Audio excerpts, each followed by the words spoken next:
आज चाहिँ हामी बिजन भाइ र म मर्निङ वाक गएको थियौँ र यो चाहिँ तारेभिर रोडतिर हो।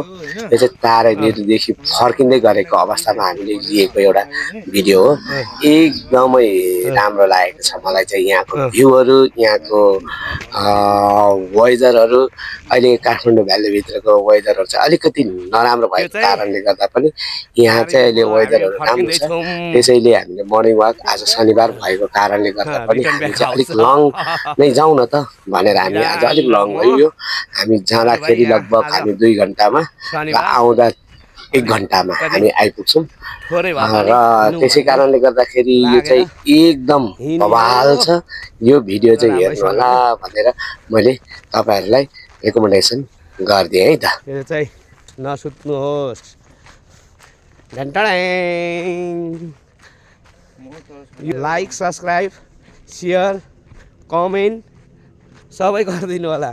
दाजुभाइको यहाँ फेरि बवाल छ। 2 जनाको ज्यान घटेको छ। आफ्नो त 13 केजी घटाइएको छ।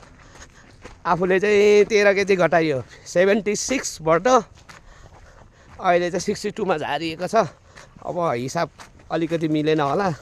हेर्नुहोस् है, झन्डै 14 केजी पो घटाइयो क्या अरे। आफूलाई चाहिँ अनि कम आजभोलि हिँड्नु मन लाग्दैन हौ।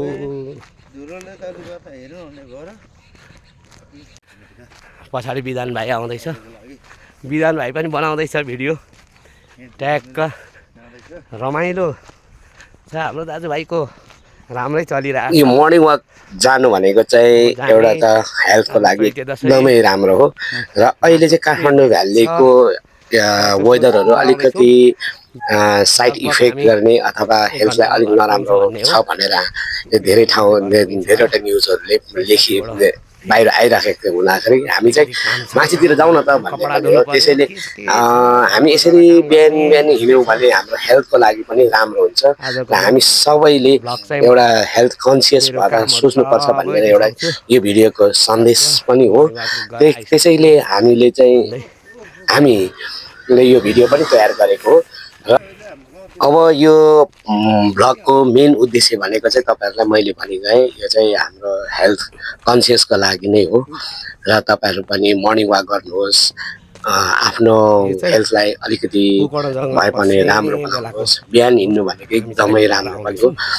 सकभर बिहानै उठेर आफ्नो कामलाई पनि ह्याम्पर नगरिकन त्यो कामलाई पनि सदुपयोग त्यो कामलाई पनि हामीले गर्ने र यो मर्निङलाई पनि बिहानै उठेर अलिकति मर्निङ वाकलाई चाहिँ विशेष हाम्रो एउटा दिनचर्याकै रूपमा लियौँ भने पनि हाम्रो राम्रो हुन्छ होला भन्दै यो भिडियो तपाईहरु सामु मैले प्रस्तुत गरेको छु।